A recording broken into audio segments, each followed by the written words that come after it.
Girardi. Hated to see him go, and he had a great career. But I guess you're right on that, Kev. That was a really cool movement. That's a great example of like a good movement, and just like the fans and our customers kind of rallying behind something. And very proud of that one too. I definitely like to throw that one in the mix of one of my all-time favorites. Hey guys, Paulie here. Quick couple questions, and you guys can decide who can go first. But two questions I want to throw at you guys too is how involved, because you guys are at the games a lot, or are you guys at the games a lot? How do you guys work? You have a great, huge social media presence. You're interacting all the time as far as Instagram and Twitter and Facebook and everything, and the whole marketing thing that you have to take on. It's a lot of work. I'm sure, and I can imagine. So how do you guys balance? During the season, as far as, it is a business. As much as you guys love it, it's a passion. You guys have costs. You guys want to make money and all that other stuff. But between, your personal lives, just being fans, and then maybe talk about, how involved you are as far as actually having to meet with the Rangers, going into the games, restocking. You guys have a staff. And then, Brendan and Joe, you want to take that. And then maybe one of you guys can just talk about developing these, like the Coliseum invasion. Maybe you guys can talk about what's coming up there in a couple of weeks at the Coliseum. Yeah, cool. So, as far as like the social stuff, it's not easy. I mean, it's a 24/7 thing. It's not easy to go to games and have two beers in your hands and to try and tweet and post pictures. It's just, sometimes it's virtually impossible. And you have to just balance it where, sometimes a moment happens where you just have to appreciate it as a fan, and you don't have to worry about putting it out on social media. You just got to soak in it, I remember when we were going to the Cup, Eastern Conference Finals, sometimes you just got to step away from the social media because it just gets so crazy, and you're reading stuff that just turns you off a little bit. But, we try and we don't have season tickets. I mean, the tickets are through the roof. It's just almost impossible for us to juggle our, 9-to-5 jobs and do this and go to games. We go to like 15 games a year, sometimes 20. 20 would be a stretch. But as far as like doing the social stuff while we're at the games, it's a lot easier on the couch when I have my computer on my lap as opposed to doing it up in the blue seats. You know what I mean? And do you have to go? Sorry, Joe. Do you have to go to these games? I know you're saying like you go to 20 games, and just for the fans and even for me, just curious, do you guys have a certain kind of commitment that you have, like say with the Rangers, like that you have to do a certain amount of No. Okay. Imagine, Paulie, we don't get the same thing. We pay for every single ticket. I wish there was a commitment, or there was a credential waiting for me at the box office. No, guys, and I wasn't actually asking if you were getting freebies or anything like that. I just was saying, like, usually when you partner up with a company, usually there's a little give and take. Hey, we're going to let you guys have your stuff and thing. We want you guys to come in and do this. Do you even a simple thing? Do you guys have like a monthly meeting with the Rangers? No, I'd say we go in there a couple times a season just to touch base type of thing with them. Anytime I'm in the city for work, things like that, I try and pop into the store. I know the store manager there just to see how the stuff's moving, things like that. But as far as like feeling obligated to go, no. I think when we feel that this is like a job, we just won't do it anymore. I mean, we don't feel like this is a job at all. I mean, this is fun. Yeah, I agree. I mean, look, we went to the Garden a couple of seasons ago, and it was the first time we were there, and obviously we suited up and clean shaven, put our Sunday best on, and it's like we've all seen the one side of the Garden. You walk in and you grab your beers and you hang out with your boys and you do your thing, but like the pearly gates open on the other side, and we walked into this place like that was a holy crap moment of this is really happening. And they told us, and it was freaking hilarious. They basically told us, we can't believe you guys are all here in suits, because we kind of thought you were just going to come in your jeans and your hats, and we have that side. I mean, so that's always really interesting, really fun. Like Brendan said, we go, we touch base in the end of the season. This is all still new, right? I mean, this is probably the second season regularly that we're kind of in the stores, which is awesome. Before that, we were doing some one-off playoff fees.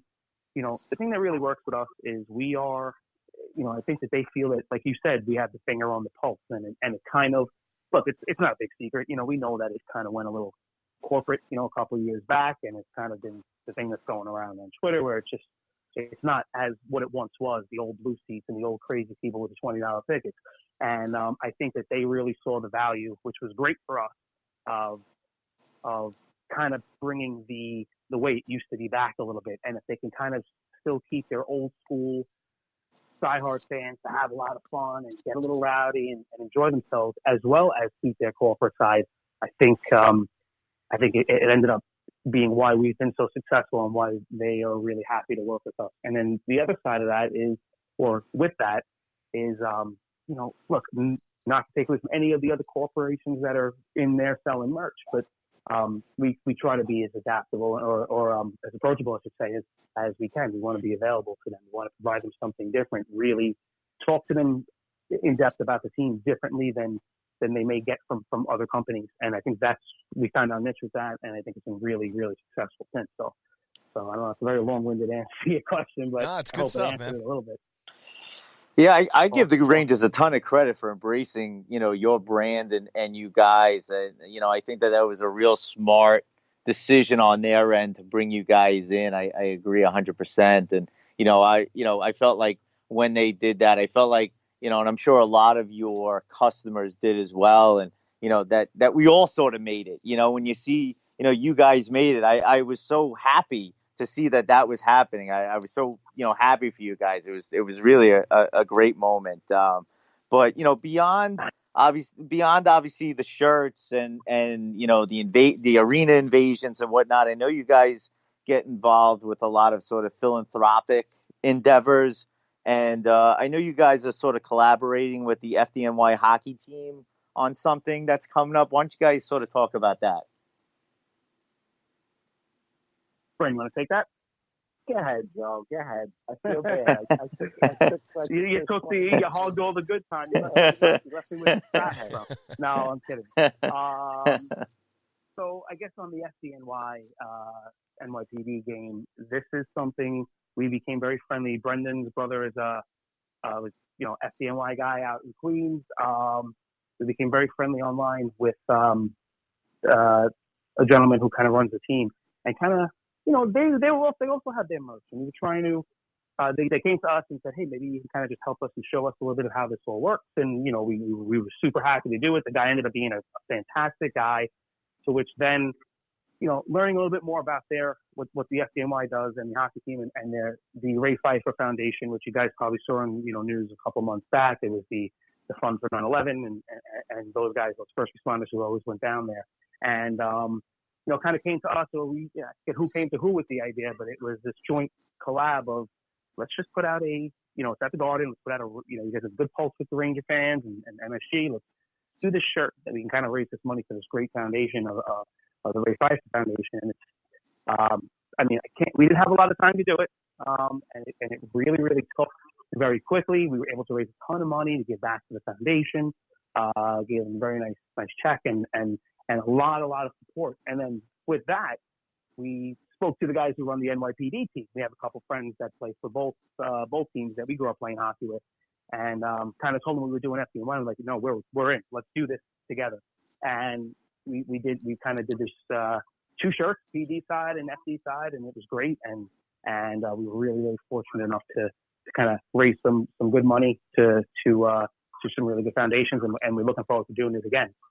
And then we do these group outings, right? You mentioned the Coliseum invasion that's coming up.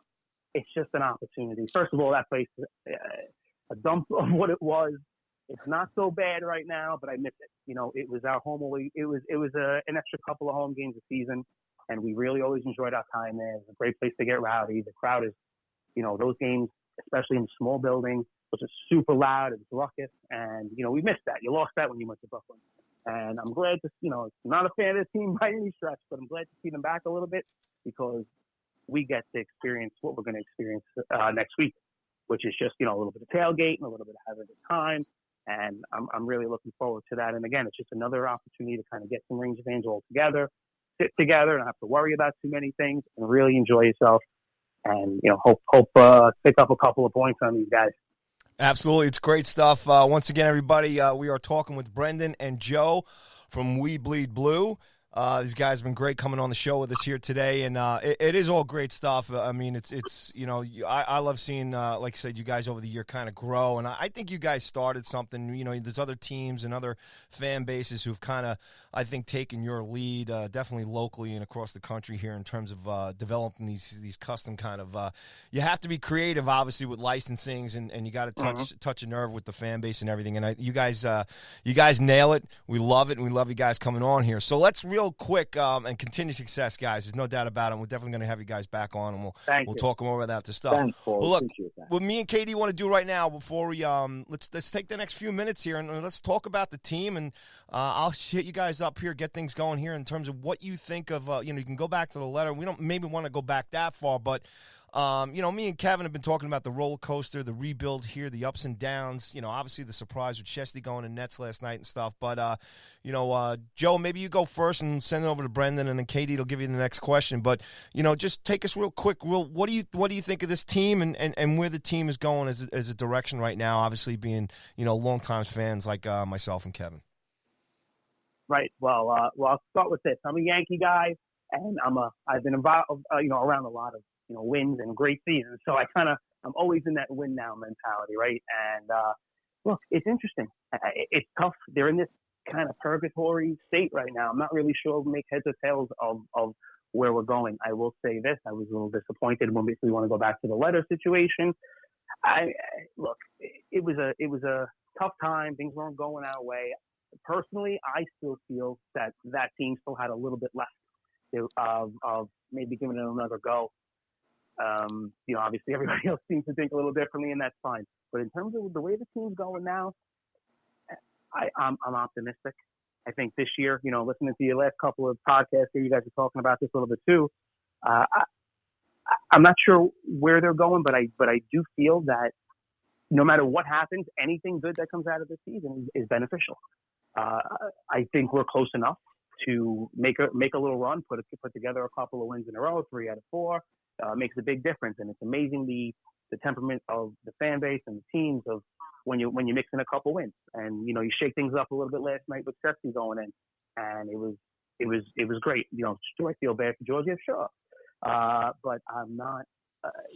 I'm excited to see this kid play. He is the future of the franchise, and I see really good things. Obviously Picasso and these guys kind of firing, and Mika still got young enough to make a difference, and I think they got the right core of guys. There are just, learning curves that are going to come with that.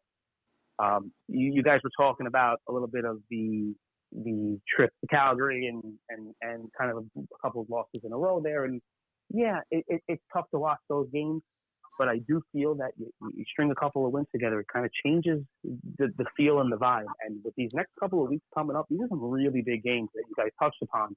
And you put together a couple of wins in your division, you got a chance to kind of climb up, and then all of a sudden you find yourself, 6, 8, 10 points out even, and it's got a half a season to go. You don't know where, it's going to take you. You don't know where that's going to take you, I guess I should say. But I think anything that happens, these guys just happen to get in this year, and I really hope that they do. It's going to be tough. Look, hockey. It's different than anything. It's not like basketball. You get in and things happen. Guys find their stride at the right time. Your team gets hot, and you can make a nice run. I'm not saying win the cup this year, but the pieces in place, JD and everybody kind of doing their thing here and putting the right pieces in place, I think we got a really good couple of years ahead of us. And I know it's a little disappointing and frustrating now, but I know that there are really bright days ahead. And I'll take whatever I can take right now. Again, it's good learning, and get these guys in these games and give them the experience, because you can never take that away. And the experience is what's key to getting where you want to be in the big picture. Absolutely. Brennan, what's your take there on the team real quick? I'm super, super excited. I mean, the glass is always half full with me when it comes to the Rangers. I think we do have to see how this plays out before we start, I just, some people are calling for Quinn's head and Gordon, and let's just see how this thing plays out before we go to the Garden without pitchforks. I don't even know where to buy a pitchfork from.